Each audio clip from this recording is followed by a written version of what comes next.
Hello বন্ধুরা, good morning. আমার নতুন একটা ভিডিওতে তোমাদেরকে অনেক অনেক স্বাগত জানাই। আশা করছি তোমরা সকলে খুব ভালো আছো, সুস্থ আছো। আমিও ভালো আছি, কিন্তু তার সঙ্গে অনেক অনেক টেনশনে আছি।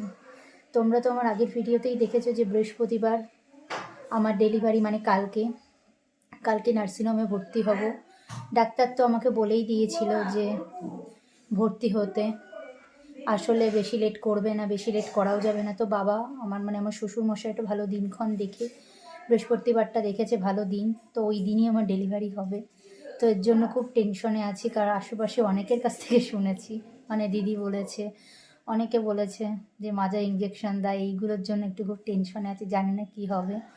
আর তার সঙ্গে অনেক এক্সাইটমেন্টও রয়েছে, যেহেতু আমার পুচকুকে আমি দেখতে পাবো এত দিন বাদে।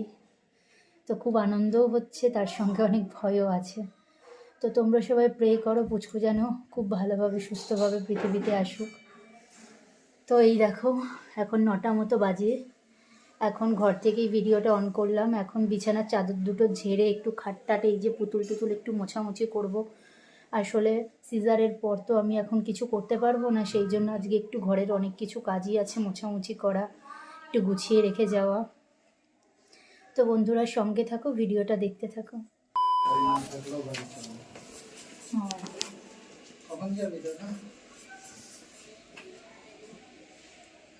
এই যে বন্ধুরা, আলুর তরকারি, সন্ধ্যাবেলায় তরকারি করতে হবে রুটির, তাই এখন কাজটা একটু গুছিয়ে রাখছি। আলুর তরকারিটা কাটছি। আসলে যা রান্না হয়েছে রাতে খুব একটা বেশি থাকবে না, অল্প অল্প সব থাকবে, কিন্তু আমরা অনেকজন তো ওই অল্প অল্প তরকারি দিয়ে খাওয়া হবে না, তাই এখন এই যে আলুর তরকারিটা কেটে নিচ্ছি। সন্ধ্যাবেলা ভেবেছিল চাউমিন করবে। হ্যাঁ, সন্ধ্যাবেলা ভেবেছিলাম চাউমিন করব, কিন্তু দিদি মেঘারূপকে নিয়ে একটু আমাদের কৃষ্ণনগরের চার্চের মেলায় যাবে, সেই জন্য আর চাউমিনটা করছি না। কারণ ওরা না থাকলে চাউমিন করে খাওয়ার কোনো মানুষ নেই। তোমাদের দাদা ভাই, মা বাবা খুব একটা ভালোবাসে না খাওয়ার মধ্যে, আমি আর তোমাদের দাদা ভাই একা একা খেতে ভালো লাগবে না। হ্যাঁ, এবার ওরা না থাকলে ওরা দুই ভাই বোনই চাউমিন খেতে খুব ভালোবাসে। আজকে আবার না গেলে একটু হবে না, কালকে তো আর হবে না যাওয়া, তোমরা তো জানোই। হ্যাঁ, কালকে তো আবার ভর্তি হতে হবে সকালবেলায়। ভাই সকালে বাজারে যেতে গিয়ে ওর বাইকটাও আজকে খারাপ হয়ে গেল, ব্যাটারিটা বসে গেছে, স্টার্ট নিল না, তাই না? না, স্টার্ট নেয়নি, পরে সাইকেল নিয়ে গেছে।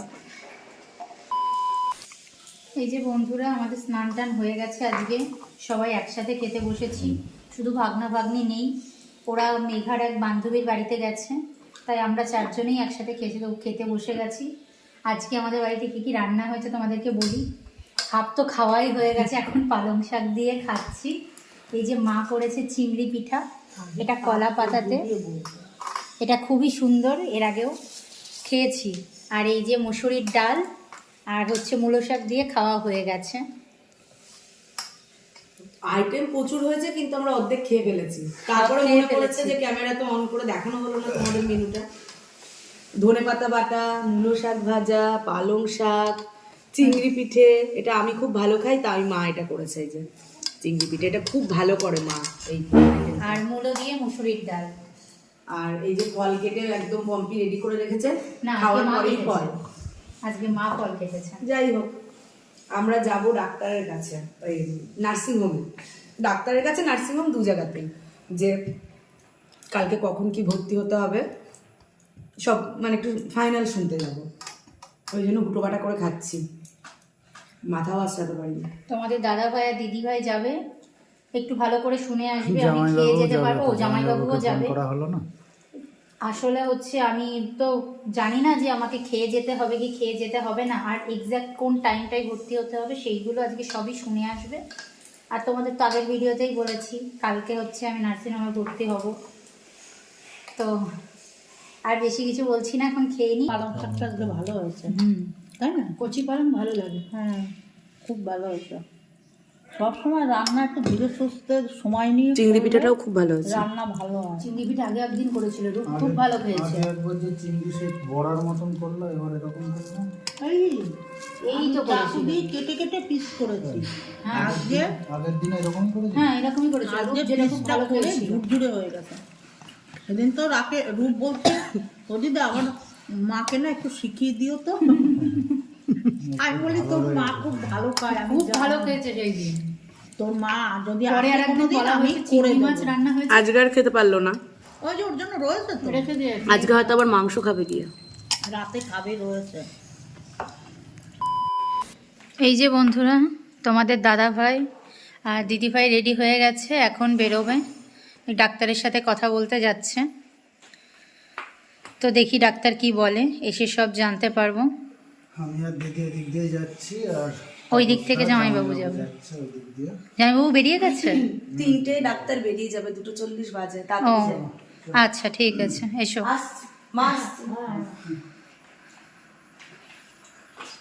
এই যে মার এখনো খাওয়া হয়নি, খাচ্ছে। তোমাকে নিচে আসতে হবে না। হ্যাঁ হ্যাঁ। এই যে বন্ধুরা, আমি এখন আর নিচে নামিনি, তাই ওপর থেকেই ভিডিও করছি। ওই যে তোমাদের দাদাভাই গাড়ি বার করছে আর দিদি দাঁড়িয়ে আছে, আর জামাইবাবু ওই দিক থেকে চলে যাওয়া গেছে। এই যে আমাদের বাড়ির নিচে, আমি ওপর থেকে ভিডিওটা করছি।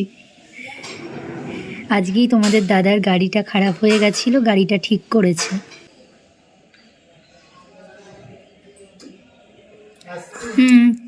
টাটা।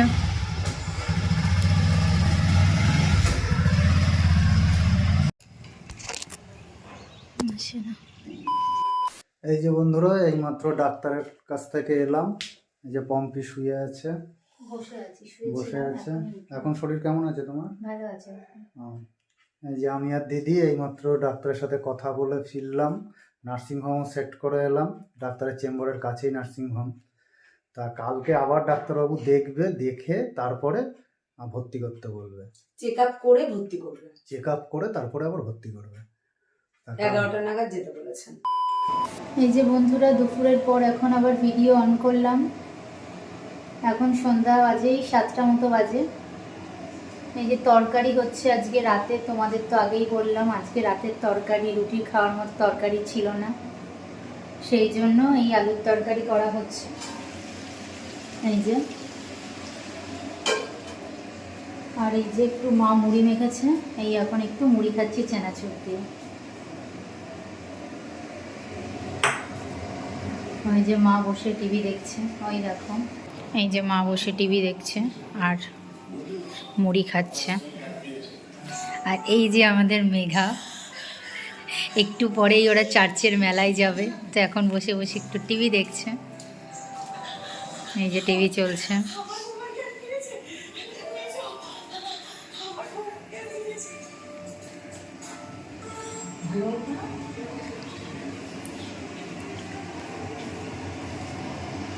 দেখি কত দূর হলো, এখনই জল দিয়ে দেব, কষানো হয়ে গেছে মোটামুটি।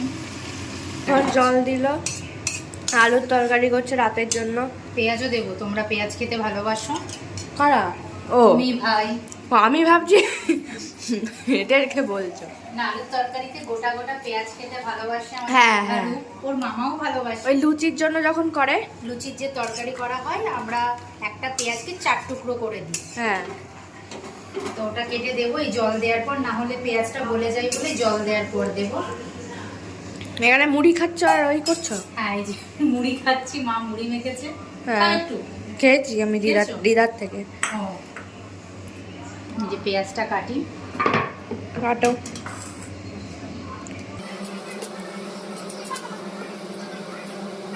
পেঁয়াজগুলো ভালো পেঁয়াজ না। শুকিয়ে গেছে পেঁয়াজ মনে হয়। এখনকার পেঁয়াজ এরকম, যেহেতু পেঁয়াজ কলি হয় না, হ্যাঁ সেই জন্য এখনকার পেঁয়াজ এইরকমই হবে। 4টে নাকি আর একটা দেবো? যা ইচ্ছা। মাকে জিজ্ঞেস করো, দিদাকে বলো। ও দিদা, ওই তরকারিতে একটা পেঁয়াজ দেবে না আর একটা পেঁয়াজ দেবে? দুটো দুটো। নাকি?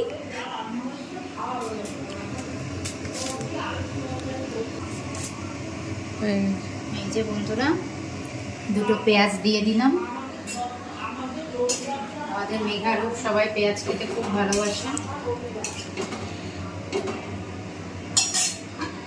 তো এখন তরকারিটা হোক, আর আমি একটু মুড়ি খেতে থাকি।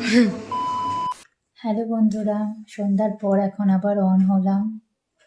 এখন রাত এই যে 11:17 মতো বাজে। আমাদের সবার খাওয়া দাওয়া সব হয়ে গেছে, এবার ঘুমাবো। এই সময় তোমার দাদা মানে তোমাদের দাদা ভাই ওপরে থাকে না, নিচেই থাকে। আসলে নিচে পেন্টিংয়ের কাজ করে, তো আজকে ওপরে আছে। আসলে কি বলবো, আমি একটু টেনশনে আছি, সেই জন্যই তোমাদের দাদা আজকে চলে এসেছে সকাল সকাল ওপরে। আমি আসলে এখন এত তাড়াতাড়ি ওপরে আসি না, প্রতিদিনই আর কি নিচে কাজ থাকে, পেন্টিংয়ের কাজ করি। তা আজকে আর কি এসছি, কালকে ওকে তো ভর্তি করাবো, তাও একটু টেনশনে আছে। বললো যে ব্লগটা আমার সাথে শেষ করো, আজকে একটু এসো তাড়াতাড়ি। আবার যাব, ব্লগটা শেষ করে আবার একটু এডিটিং করব। এখানেই থাকবো, এখানে উপরে বসে এডিটিংটা করব, নিচে আজকে আর যাবো না। তা ও আজকে খুব টেনশনে আছে, কালকে ওর ভর্তি। যেমন তোমরা তো আনন্দ শুনলে। আছি, ঠিক তেমন তার সাথে অনেকটা টেনশনে আছি, জানি না। ওর টেনশন আসলে বেশি, সেই কোমরে ইঞ্জেকশন দেবে, সেই ইঞ্জেকশনটা নিয়ে ওর টেনশনটা বেশি। এখন আমিও বুঝতে পারছি আসলে ওটা অনেকের সত্যি কাছে খুব অনেক টেনশনের রকম ব্যাপার। শুনেছি যে ইঞ্জেকশনটা দেয়, খুব ব্যথা লাগে, কেউ কেউ আবার বলে না ব্যথা লাগে না। আর আমার মাজায় হাত এমনিই একটা ভালো হলে সমস্যা, ব্যথা লাগবে না, মানে ওটা আমি কোনো বসলে ওঠা, সমস্যা না, ওটা একটু কোমরে ব্যথা হয়, ওরকম হয় মাঝে সাঝে। জানি না, আমার ওটা ওটা সমস্যা নিয়ে না, খুব টেনশনে শুধু আছি। হাতে একটু সমস্যা, ওরটা হাতে এই যে প্রেগন্যান্সির পর থেকে এই যে স্কিন ডিজিজ হয়েছে। এই যে তা এটা বলেছি যে তোমরা ডেলিভারি হয়ে যাওয়ার পর এটা ঠিক হয়ে যাবে, ক্যামেরাতে ডাক্তার অতটা দেখালে ভালো ঠিক করে হয়ে দেখতে যাবে। পাবে না, কিন্তু জুম আউট করলে ভালোভাবে দেখতে পারবে। পুরো হাত আমার কি বলবো নষ্ট হয়ে গেছে। নষ্ট হয়ে যায়নি, আবার ঠিক হয়ে যাবে। এই যে তোমরা দেখতে পাচ্ছ একটু এখানে সামান্য এখানে স্কিন ডিজিজ হয়েছে, আবার ঠিক হয়ে যাবে। শুধু এই বাঁ হাতটাতেই তা হয়েছে। বন্ধুরা, কালকে হচ্ছে পুচকুকে আনতে যাচ্ছে, তারপরে তোমরা দেখতে পাবে কালকে তোমরা হয়তো। খুব শিগগিরই পুচকুকে দেখতে পাবে, তার জন্য অনেক এক্সাইটমেন্টও আছে, কিন্তু অনেক দুঃখও আছে যে আমার মা যে আশা করেছিল আমি সুস্থ হয়ে যাব, আমি আমার নাতি নাতনির মুখ দেখবো হসপিটালে এসে, সেইটা আর হবে না। কেননা মা এখন একদমই চলাফেরা করতে পারে না, শরীরে কোনো জোর নেই। তো আমার ইচ্ছা যে আমি মাকে দেখাবো আমার সন্তানকে, যেদিন নার্সিংহোম থেকে রিলিজ হবে। আমার খুবই ইচ্ছা, তোমাদের দাদাকেও আমি বলেছি যে আমার সন্তানকে মাকে একবার দেখিয়ে নিয়ে আসবো। আমিও ঠিক করেছি যে ডেলিভারির পরেই, যেদিন আর কি ফিরবো, ডেলিভারির পরেই তো ফেরা হবে না, আর 2-1 দিন কি 3 দিন হয়তো রাখবে নার্সিংহোমে। তা ঠিক করেছি সেদিন সকাল সকাল ওকে রিলিজ করাবো, করিয়ে একবারে গাড়ি ভাড়া করে একবারে শাশুড়ি মাকে দেখিয়ে নিয়ে আসবো। ঠিক তো করেছি, তোমরা এখন যে দেখা যাক, সব যদি সুস্থভাবে হয়, যদি ভালোভাবে হয় তাহলে হবে। তোমরা তবে সবাই প্রে করো যাতে আমাদের পুচকু একটু সুস্থভাবে পৃথিবীতে আসুক, আর সে যেন ভালো থাকে। সবাই প্রে করে, অনেকেই তো প্রে করে। আজকে কার কমেন্ট দেখলাম, কার? রিসেন্ট একটা কমেন্টে হচ্ছে দেখলাম, রাখি চন্দ্র দিদি। ওই দিদিটা খুব কমেন্ট করে। হ্যাঁ একবার তোমার প্রথম যখন সেই ব্লগ শুরু হ্যাঁ। করেছিলাম তখন থেকে তোমাকে কমেন্ট করে। যাই হোক, অনেকেই আর কি পম্পিকে খুব ভালোবাসে, এখন দেখি সেই জন্য এখন ব্লগে ওকে আমি একটু সাপোর্ট করি। আগে শুধু ভিডিও করে দিতাম, এডিট করে দিতাম, আর সেরকম ব্লগে থাকতে পারতাম না। তা টেনশনের কিছুই নেই, অনেক তো টেনশন হচ্ছে। কালকে সবই ভালো ভালো হয়ে যাবে, টেনশনের কিছুই নেই। তা কালকে ব্লগটা হয়তো শুরু করবে, দিয়ে শেষ হয়তো আমাকে করতে হবে, আর তারপর 2-4 দিন হয়তো আর ব্লগ কোনো কিছু করতে করতে পারবো পারবো না। না, আমার কাছে ফোনও থাকবে না। আমাকে বলেছে ব্লগটা লিড করতে কালকে থেকে। এখন ওর সেই অনেক দিনকার ইচ্ছা ছিল যে ও ব্লগ করবে, সেই জন্য বিয়ের পরই প্রায় ব্লগ শুরু করেছিলাম। বিয়ের কমাস পর ব্লগ শুরু করেছিলাম, বিয়ের 1 1 বছরের বছর পরে, 1 বছরের 2 বছর বিয়ে হয়েছে, 1 বছর হলো ব্লগ করছি। হ্যাঁ 1 বছর হলো করছি, মানে আগের বছর অ্যানিভার্সারিতে ব্লগ তাও করেছি। ডেলি ব্লগ দিতে পারি না, তাই এখন ঠিক করেছি। ও বলে, তারপরে দিদি বলে, দিদি বেশি বলে ডেলি ব্লগ দিতে। দিদি খুব উৎসাহ দিদি দেয় যে খুবই মানে ওকে উৎসাহ দেয়, সব সময় তুমি ব্লগ মানে করো, এর ব্লগ বা মধ্যে দিয়ে ভিডিও যা একদিন না ছাড়লেই হচ্ছে তাই দিদি বলে ভিডিও যে করো। দিদি সব কেন সময় ভিডিও বলে। করো না, সারাদিন যা করছো টুকটাক করে তাই ভিডিও করো। দিদি সব সময় বলে যে তাই জন্য প্রতিদিন তুমি ভিডিও দাও। আজকে সারাদিনে প্রচুর ভিডিও করেছে, তোমরা তো দেখলেই, সারাদিনে টুকটাক করে প্রচুর ভিডিও করেছে। তা বন্ধুরা আবার কালকে দেখা হবে। আজকে আর অনেক রাত ভিডিওটা হয়ে বেশি গেছে। বড়ও করছি না, ঘুমাবো, আবার কাল ঘুমাবে সকাল এখন। সকাল উঠতে হবে। কালকে নিয়ে অনেক টেনশন আছি, আবার অনেক আনন্দেতেও আছি। তো সবাই খুব ভালো থেকো, সুস্থ থেকো। ঠিক আছে বন্ধুরা, তাহলে গুড নাইট, টাটা, আবার কালকে দেখা হবে। Tata, good night.